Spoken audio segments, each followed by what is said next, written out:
Welcome back to the show. Stranger Things star Maya Hawke recently made her off-Broadway debut in Sarah Ruhl's reimagining of the classic mythical character Eurydice. I recently caught up with Maya to talk about taking on the title character and much more.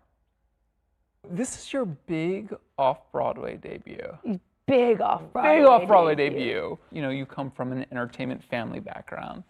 What's it been like being a part of the theater community here in New York? It's been amazing. I mean, it's always what I wanted to do, and I just haven't done it yet. Yeah. But it's why I wanted to go into this line of work.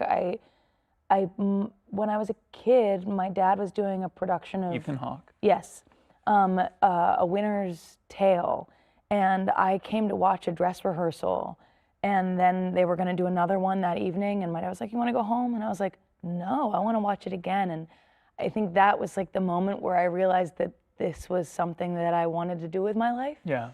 And so it's just incredible to get to feel that way doing this play where Sarah Ruhl is such a brilliant genius, and this play has such depth to it that every day I can't wait to do it again because there's just more and more territory to explore and to understand, and I feel like I still learn about the play every time I do it.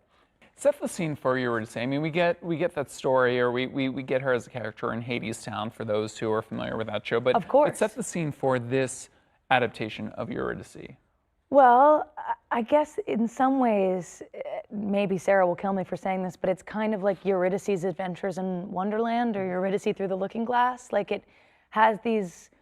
I mean, Alice in Wonderland is one of my favorite books of all time, and the stage design and the world that she builds has things that are analogous to that. We meet Eurydice falling madly in love with Orpheus. They're getting engaged and planning this big wedding, and we get to see some of the wedding, and then we lose Eurydice to the underworld. No spoilers, but I feel like that's kind of in the DNA of myth. Yes. And then her experience in the underworld, which the general myth of Orpheus usually leaves out. You know, it's about Orpheus's journey down to her, but not about her experience and her experience of death and dying twice and who she might find in the underworld.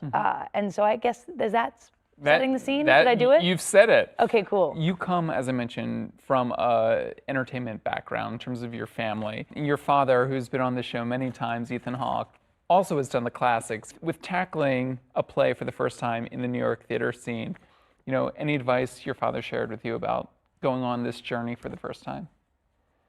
I mean, it's always, I find this question always so difficult because there's so much. You know, my whole family is really deeply engaged within the arts, and we're all always in conversation with each other about it.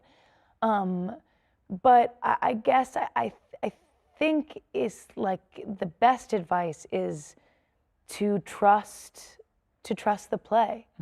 You know, that it is a great play, working with ancient material, brilliantly, masterfully adapted. You can trust the language and trust the play to take you through it. Yeah. And I think that's been the best advice. Sadie Sink is on Broadway. Yes, she is. Tony nominated. Yes, she is. In Let's go.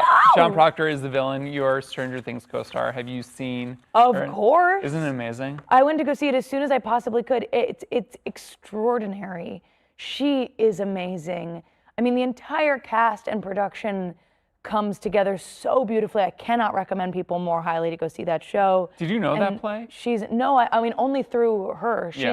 Was working on developing it for a long time. Yeah. Speaking of Stranger Things, what can you tell us about season 5? Pretty much absolutely nothing. I have learned Sadie said the same that thing. Even the most cryptic expression or description of what it's like to work on gets completely blown out of proportion and misinterpreted 1,000 times over. So I've just learned to say nothing. You're here for the first time in the New York theater community with your big debut. I mean, are you here to stay? Do you want to be doing more? Oh yeah. Yeah. Absolutely. What's on the bucket list? What's on the dream list? Oh gosh, I hesitate to make a dream list. First of all, because I'm in many ways in my brain a pretty boring classicist, and I need to be exposed to more new plays. Okay. And I'm really excited about doing new work. Yeah.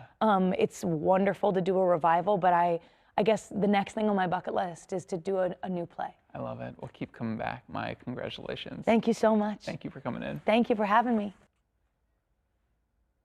And you can catch Maya and Eurydice now playing at the Pershing Square Signature Center. Thanks for watching our YouTube channel. For more premiere theater coverage and exclusive interviews, click the subscribe button. You can also download the Spectrum News app or watch us on TV for the latest information, balanced coverage, weather updates every 10 minutes, and more. We'll see you there.